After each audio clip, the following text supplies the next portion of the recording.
Hello again, friends, and welcome to another segment here on Doc G's Wine and Spirits Review.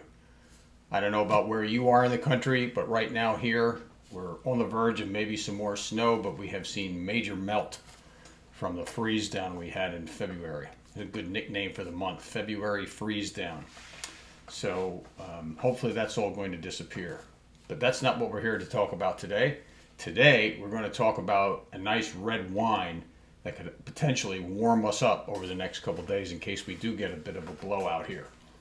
So I'd like to welcome you today to today's feature. If you remember, let me say cheers. I'll sip this and tell you what it is.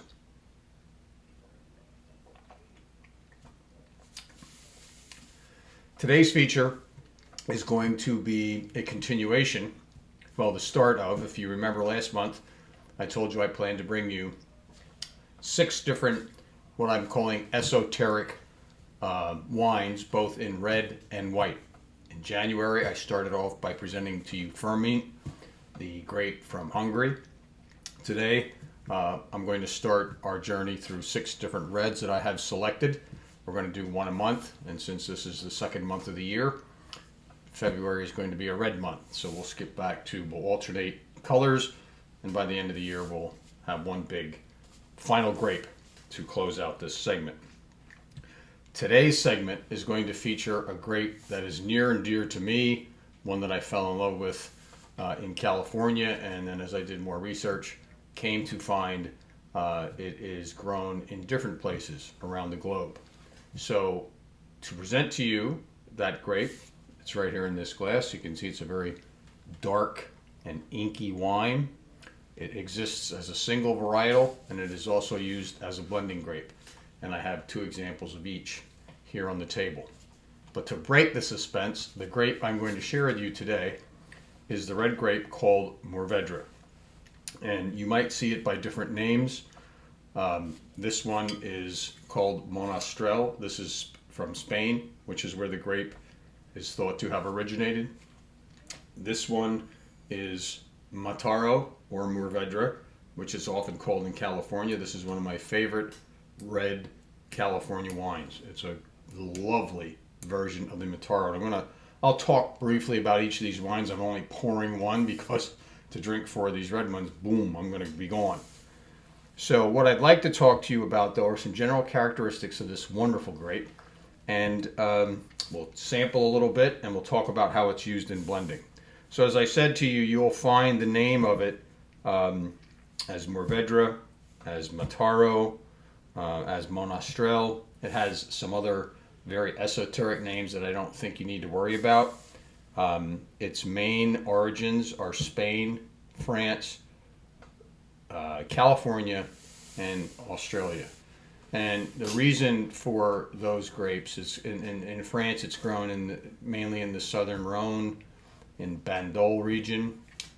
In Spain it's grown in the warmer climates of Spain, obviously in Australia, and in California and in Washington State, especially in Yakima Valley, which we just had a chance to visit, where it gets very hot in the summer. These grapes actually thrive.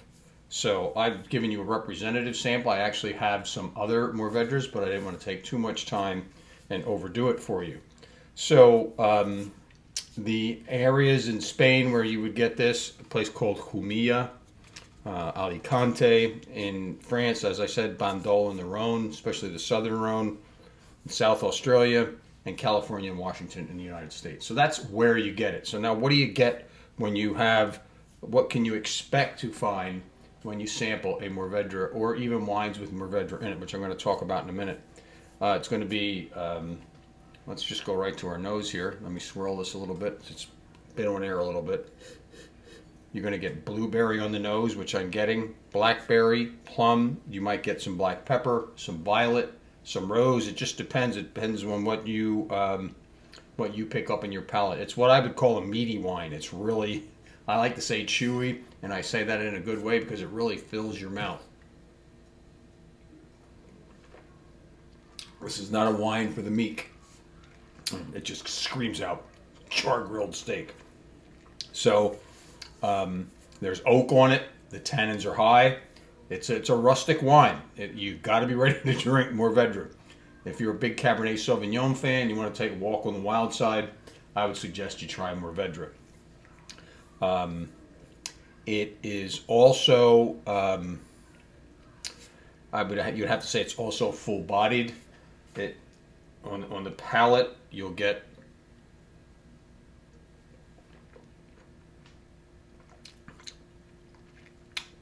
it's got a nice little acid to it. This one's starting to settle down because it's got some age on it, but it's really got a wonderful fruity darkness to it that is so good. It's generally served with any kind of food that can absorb a high tannin. Steaks. It's fantastic with lamb. I wouldn't go white meat with it. Pork is good with it. Sausages are good with it. I've had it with pizza. You know, pizzas that might have some pepperoni and some meat on them, or some heavier cheeses. Cheddar cheese goes very well with it.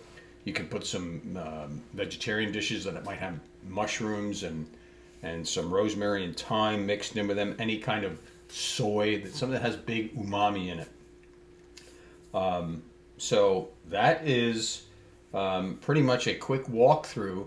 One of my favorite grapes. I know I've talked to you. I love I love a lot of red wine grapes, but this is one of those that's hard to find. For those of you who live in PA, I hate to say it, you're going to walk in to the shop, and unless you got one of the top-notch wine merchants in there, they might not even be sure what the Mourvèdre is. So I'm going to help you get it easier in Pennsylvania because there are 2 easy ways to find it. If you go into your liquor store, now I'm going to talk about these first and then come back to the single varietals. I'm going to talk to you about these 2 blends here. One of them is from California, and I'm going to read on the label from you.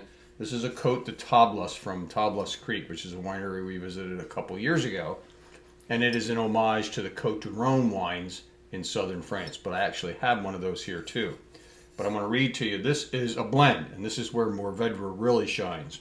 This is a blend of Grenache, Syrah, Counoise, and Mourvèdre. Now, I'm not going to do Counoise, and so it's just because it's an obscure blending grape. You don't really see bottles of Counoise.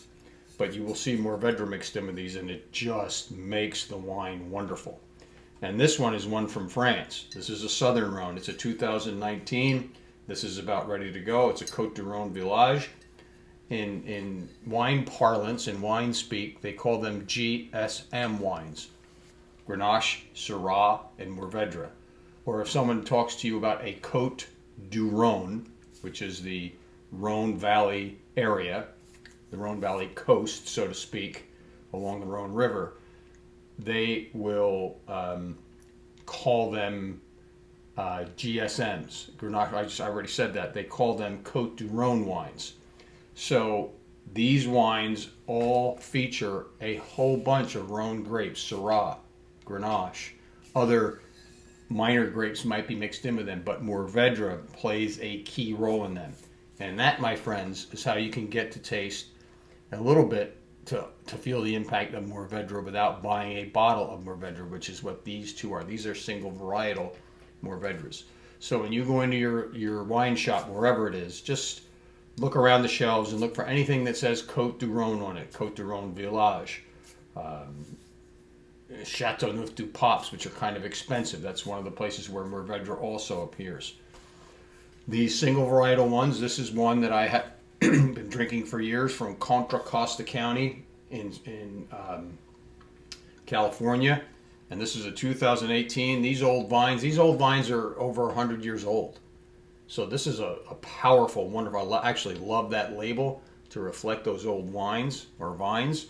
And this one, to be quite honest with you, if you want to get a value, this one I know you can find in the liquor stores, even here in PA. Just go in and ask for what kind of Monastrell wines they have, or Humilla, Jumilla in Spanish.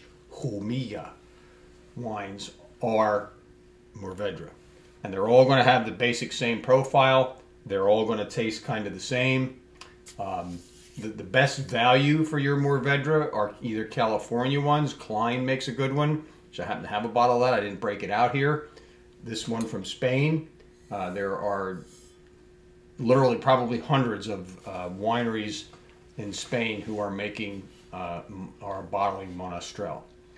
And one of the interesting facts that I learned actually in putting this together is that they are now starting to use a little bit of Monastrell and bleeding it off and using it in Cava Rosé. If you remember, I've talked to you about Cava, which is a blend of 3 white grapes. But for the Rosé version of it, they're actually beginning to throw in some Monastrell. And if you haven't had Cava Rosé, I would highly suggest it. It's another way for you to maybe cheat and get yourself some good Monastrell.